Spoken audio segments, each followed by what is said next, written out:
Cost of goods sold निकाल अनि selling price by 20% profit on cost भनेर भन्दैछ। भनेको क्वेसनले जे निकाल भनोस् हामीलाई त्योसँग सरकार भएन, हामीले आफ्नो स्टाइलमा फर्मेट बनाउँदै जानुपर्छ के पछाडि के गर्ने भन्ने कुरा। अब फर्स्टमा मैले लेख्छु opening stock of raw material, किन भन्दा हामी फर्स्टमा मटेरियल कन्जम निकाल्छौँ। यहाँ ओपनिङ स्टक अफ र मटेरियलबाट सुरु गरौँ। Opening stock of raw material, opening stock of raw material, यसलाई डाइरेक्ट मटेरियल पनि भन्छ। Opening stock of raw material भनेर त्यहाँ क्वेसनमा हामीलाई र मटेरियल र वर्किङ प्रोग्रेस र फिनिस गुड्सको ओपनिङ क्लोजिङ भन्न दिएको छ क्वेसनमा। र मटेरियलको ओपनिङ 60, क्लोजिङ 40, वर्किङ प्रोग्रेस 30 अनि 25, फिनिस स्टक के अरे फिनिस गुड्स भनेको ओपनिङ 20, त्यसपछि हामीलाई भनेको छ क्लोजिङ 30 भनेर दिएको छ। डाइरेक्ट मटेरियल अथवा र मटेरियलको ओपनिङ भनेको 60,000 छ अरे opening stock of raw material. यसपछि एड गरौँ पर्चेज, पर्चेज मात्रै पनि भन्न सक्छ अथवा पर्चेज अफ र मटेरियल पनि भन्न सक्छ, र material, purchase of raw material पनि भन्न सक्छ अथवा डाइरेक्ट मटेरियल पनि भन्न सक्छ। र मटेरियल, पर्चेज र डाइरेक्ट मटेरियल भन्नु एउटै हो। पर्चेज अफ र मटेरियल भनेर 2,40,000 दिएको छ, 2,40,000। ओपनिङ स्टक पर्चेज पछि पर्चेज एक्सपेन्सेसहरू खोज्न जाउँ। मैले अघि भनिसकेँ पर्चेज एक्सपेन्सेस भनेको सामान किनेर फ्याक्ट्रीको ढोकासम्म ल्याउँदा लाग्ने कस्ट। त्यहाँ क्वेसनमा हामीलाई क्यारिज अन पर्चेज भन्दै दिएको छ, क्यारिज अन पर्चेज, एड गरौँ carriage, carriage on purchase, carriage on purchase 4,000 छ, 4,000 छ। यसलाई जोड्दै जाने है त एकजनाले। अनि त्यस पछाडि अरू पर्चेज एक्सपेन्सेसहरू क्वेसनमा छैन भने हामी लेस गर्छौँ closing stock of, less closing stock of raw material, closing stock of raw material, closing stock of raw material 40,000 छ अरे 40,000। यसलाई लेस गरिदेऊ। लेस गर्नुभयो भने नम्बर एमा आयो मटेरियल कन्जम, मटेरियल कन्जम। ल मटेरियल कन्जम भनेको कति आयो 2,60,000, 2,64,000, 2,64,000। ओके, फर्स्ट डी को काम मात्रै सिक्दायौँ हामीले। हजुर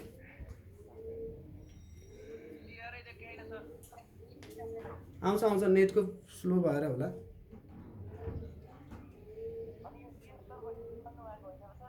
हजुर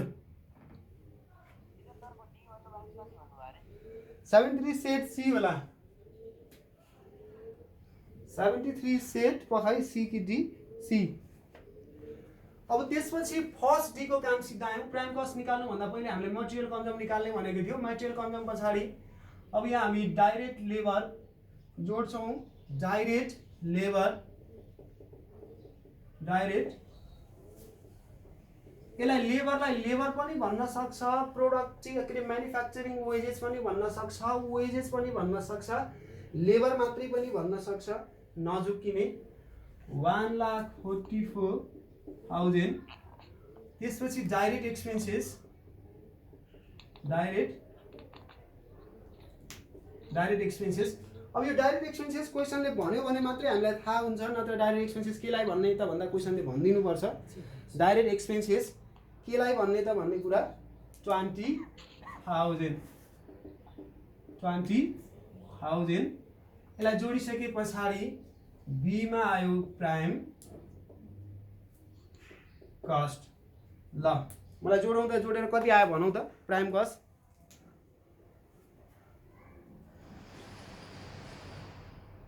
कति आयो?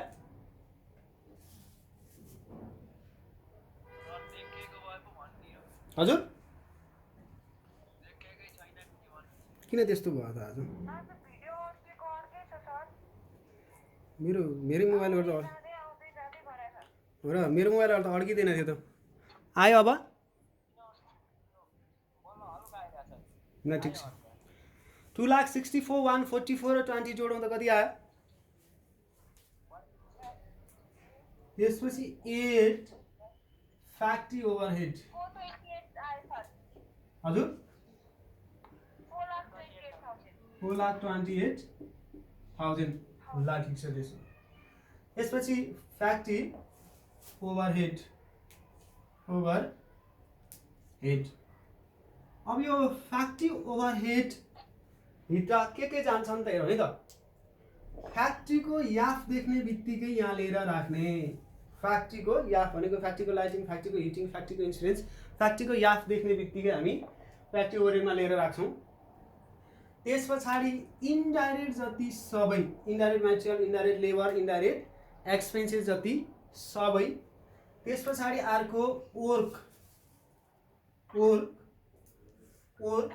Expenses work manager salary work manager commission work भन्ने ओड आयो भने पनि यहाँ लिएर राखौँ त्यसपछि कहिलेकाहीँ कोइला फ्युल वाटर ग्यास अथवा समग्रमा फ्याक्ट्रीभित्र लाग्ने खर्चहरू हामी कहाँ राख्छौँ फ्याक्ट्री ओभरहेडमा लिएर राख्छौँ फ्याक्ट्रीको याद देख्ने बित्तिकै इन्डाइरेक्ट देख्ने बित्तिकै वर्क देख्ने बित्तिकै अथवा कोइला फ्युल वाटर ग्यासहरू पनि छ भने हामी के गर्छौँ यही लिएर राख्नुपर्ने हुन्छ अब जाउँ फ्याक्ट्रीभित्र लाग्ने खर्चहरू के दिएको छ हेर्नको लागि फ्याक्ट्री ओभरहेड भनेर 70,000 दिएको छ फ्याक्ट्री ओभरहेड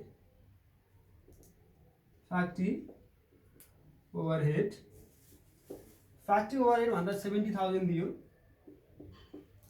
फ्याक्ट्री ओभरहेड भनेर 70,000 दियो अरू फ्याक्ट्री ओभरहेडहरू यहाँ छैन सेलिङ ओभरहेड छ एडमिनिस्ट्रेटिभ ओभरहेड छ क्यारेज एन्ड सेल्स छ अब यसलाई जोडौँ 70,000 कति आयो सीमा यसलाई जोडिसके पछाडि आउँछ सीमा फ्याक्ट्री इन्कर्ड कति 4,98,000 factory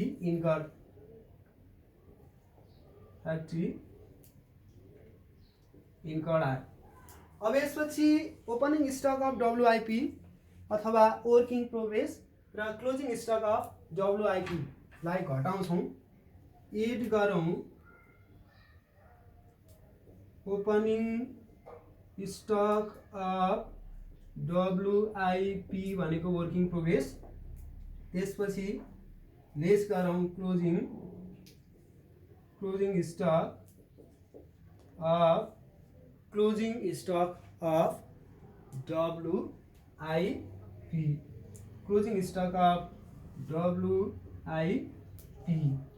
closing stock of WIP भनेको working progress opening stock of working progress भनेर 30,000 दिएको छ यसलाई जोड्ने त्यसपछि क्लोजिङ स्टक अफ डब्लुआइपी भनेर 25,000 दिएको छ यसलाई के गर्ने घटाउने ल घटाउँ कति आयो हजुर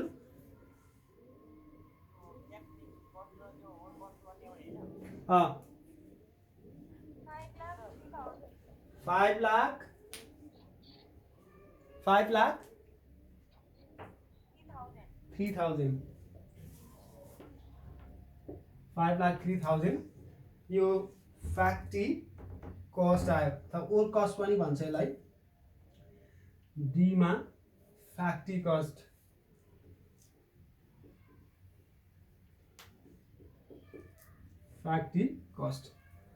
अहिलेसम्म हामीले फ्याक्ट्रीसम्मको खर्च जोड्यौँ सिरियल्ली जाने पहिले पर्चेज गर्ने अनि सामान फेरि फ्याक्ट्रीमा जान्छ फ्याक्ट्रीपछि अफिसमा जान्छ अनि अफिसपछि बल्ल कहाँ जान्छ सेलिङमा जान्छ फर्स्टमा सामान किन्नु पर्यो अनि त्यसलाई हामीले के गर्नु पर्यो फ्याक्ट्रीमा लानु पर्यो फ्याक्ट्री पछाडि अफिसमा लानु पर्यो अफिस पछाडि सेलिङ प्रोसेस वाइज चाहिँ जाने भयो कस्टहरू जोड्दै अब यसपछि हामी एड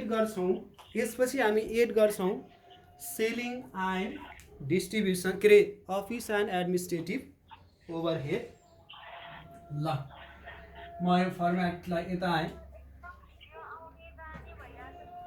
त्यही त हिजो त्यसम्म यस्तो हुँदैन थियो आज चाहिँ के भयो त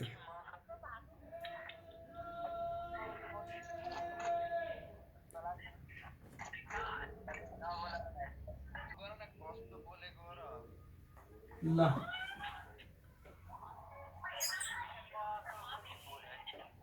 क्यामेरामा डिस्टर्ब आइरहेछ है, क्यामेरा म्युट गर।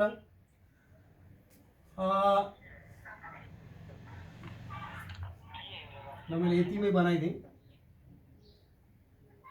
अब यहाँ मैले फ्याक्ट्री कस्टसम्म निकालिसकेको छु, त्यसैले मैले यहाँ लेखेँ फ्याक्ट्री कस्ट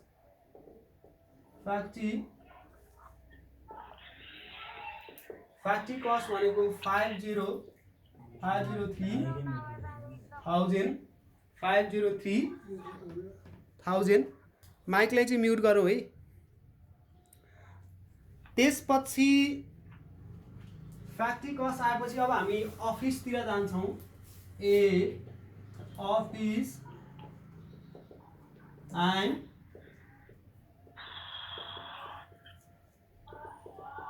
एडमिनिस्ट्रेटिभ ओभरहेड जोड्न, office and administrative overhead जोड्नतिर लागौँ।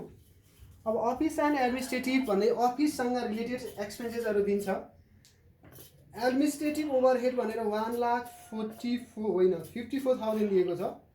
Administrative overhead 54,000, administrative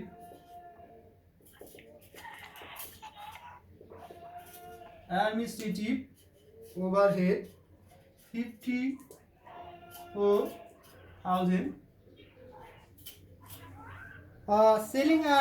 selling overhead भनेर 30,000 दिएको छ।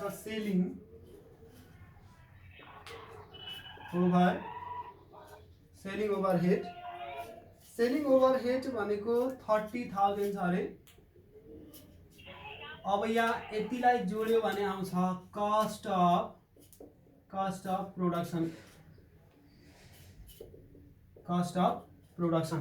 ल एड गरौँ, कति आयो? 503,000 मा 54,000 अनि 30,000 जोडौँ त कति आउँछ? यीमा ल जोड्दै गर। त्यसपछि एड गर्छौँ हामी opening stock of finish goods. यसको युनिटवाला क्वेसन हुन्छ, त्यो युनिटवाला म नेक्स्ट पार्टमा सिकाउँला। अहिले हामीसँग अमाउन्ट नै छ, हामीलाई चाहिने अमाउन्ट छ 20,000। त्यसपछि लेस गरौँ closing stock of finish good. हजुर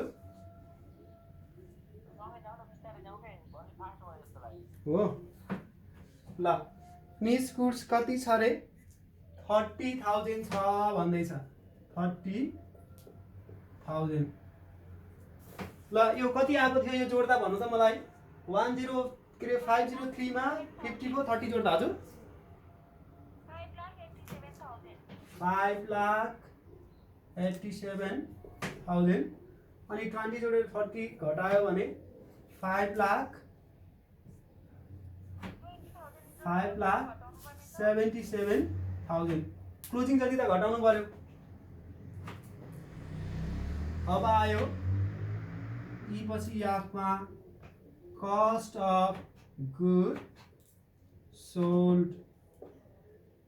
ल यहाँसम्म हामी आइपुग्यो।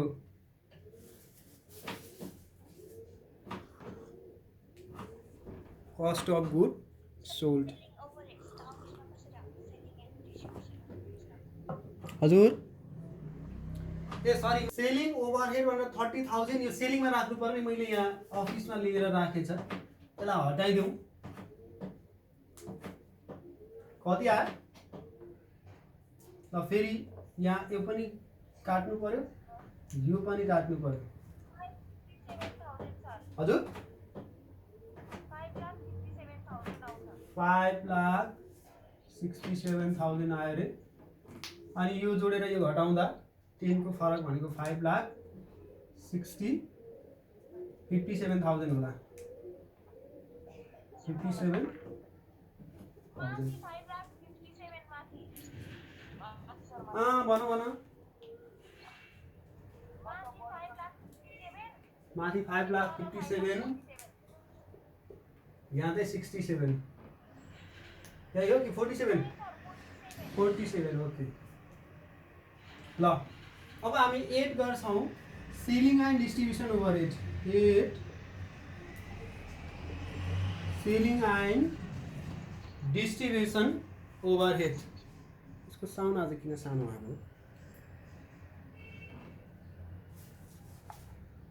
सेलिङ एन्ड डिस्ट्रिब्युसन ओभरहेड आज यो के रे निकै दुःख दिइरहेछ हौ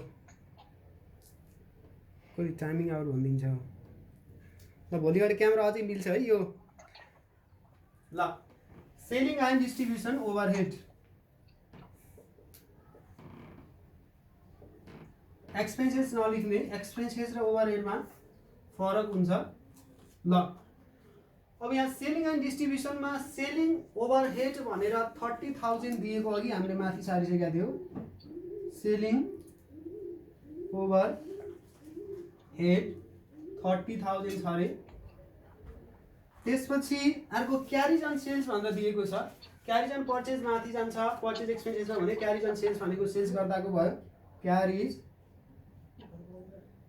on sales carriage on sales भनेको यहाँ क्वेसनमा क्यारिज अन सेल्स भनेर 2000 दिएको छ यो 2000 राखौँ अनि आउँछ टोटल कस्ट यहाँसम्म धेरैलाई प्रब्लम हुँदैन अब प्रब्लम हुने भनेको यो प्रफिट क्याल्कुलेट गर्नको लागि प्रब्लम हुन्छ कति आयो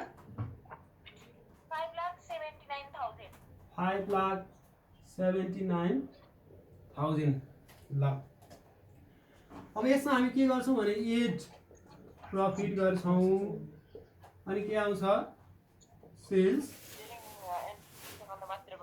अमाउन्ट आउँछ ल अब यहाँ यो प्रफिट क्याल्कुलेट गर्ने बेलामा एकदम ख्याल गर्ने धेरैले यहाँ बिगारेको हुन्छ मैले यहाँबाट माथि मेटाएँ यो प्रफिट क्याल्कुलेट गर्दा क्वेसनले प्रफिटको बारेमा हामीलाई 2 तरिका अथवा 3 तरिकासम्म भन्छ कि त अन कस्ट भन्छ भनेको profit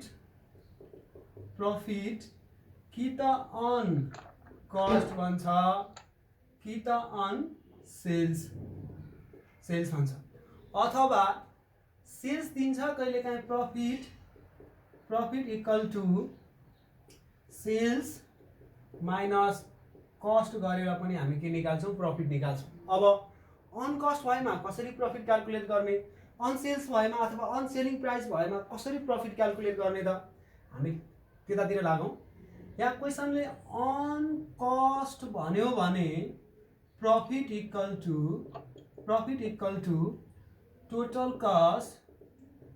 cost into given percent by 100 गर्ने प्रफिट आउँछ हेर है त अब अन सेल्स भन्यो भने के गर्ने त अब अन सेल्स भनेमा यदि क्वेसनमा अन सेल्स भनेको छ भने प्रफिट निकाल्ने फर्मुला हुन्छ profit equal to total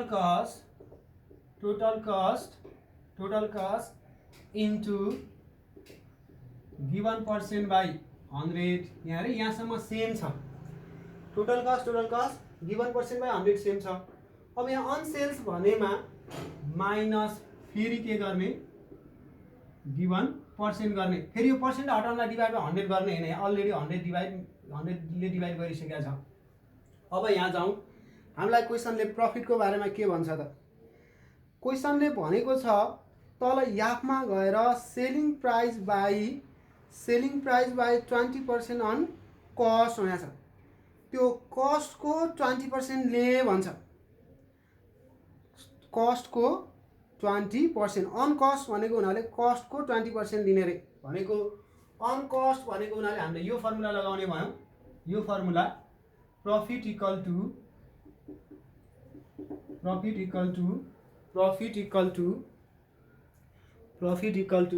total cost into given percent by 100 हजुर